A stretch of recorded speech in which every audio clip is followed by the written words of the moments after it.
नमस्कार दोस्तों, आप सभी का स्वागत है। कर्मों का खेल, साधु और मछुआरे की कहानी।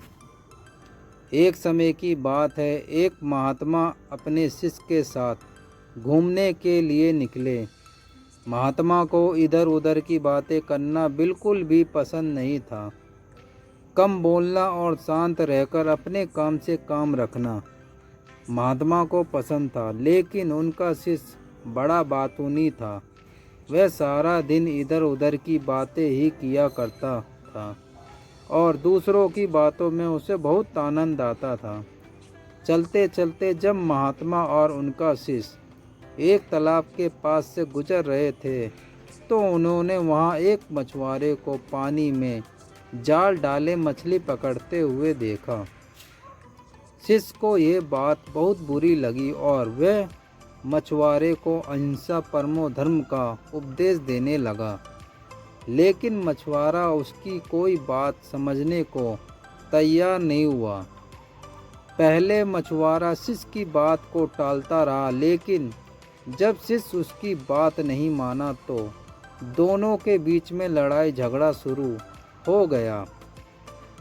जब दोनों आपस में बहस कर रहे थे तो महात्मा आगे निकल गए, लेकिन जब महात्मा ने दोनों को आपस में झगड़ते हुए देखा तो वे वापस लौटे और शिष्य को अपने साथ चलने के लिए कहा और शिष्य का हाथ पकड़कर महात्मा उसको अपने साथ ले गए।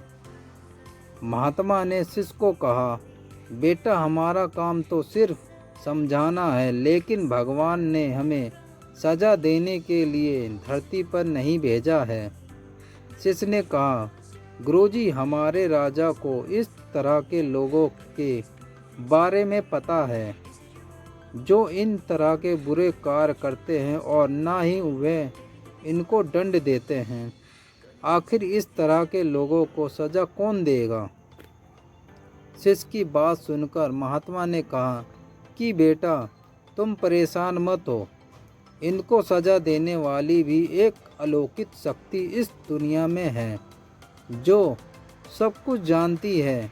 भगवान की नज़र सबके ऊपर है और वह सबके कर्मों का हिसाब रखते हैं।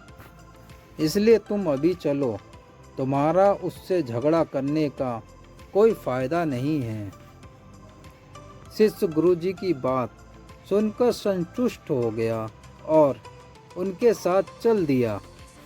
इस बात को बीते हुए 2 वर्ष का समय निकल चुका था।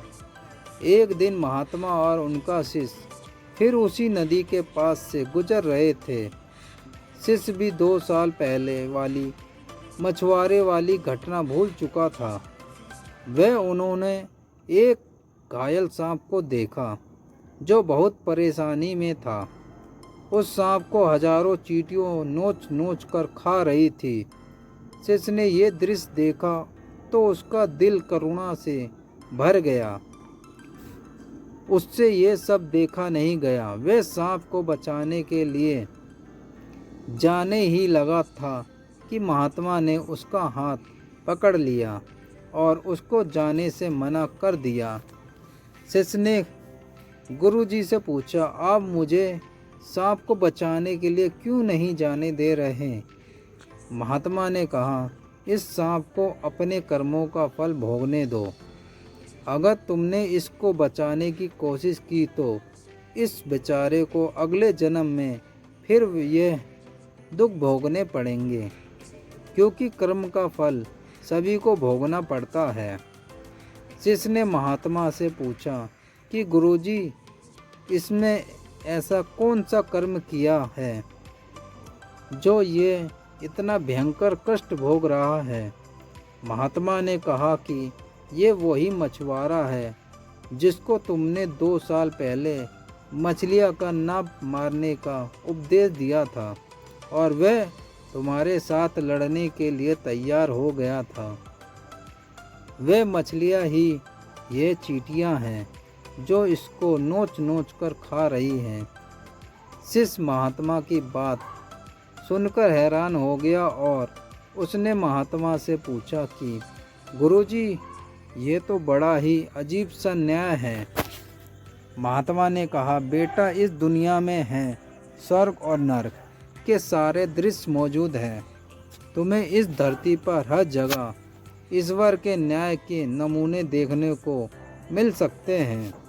इसलिए अपने कर्म को हमेशा याद रखना चाहिए, क्योंकि सच यही है, जो हम करेंगे वह एक दिन हमें भोगना ही पड़ेगा।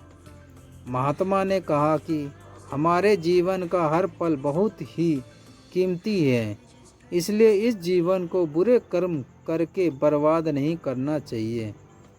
शिष्य को गुरु जी की बात समझ में आ गई।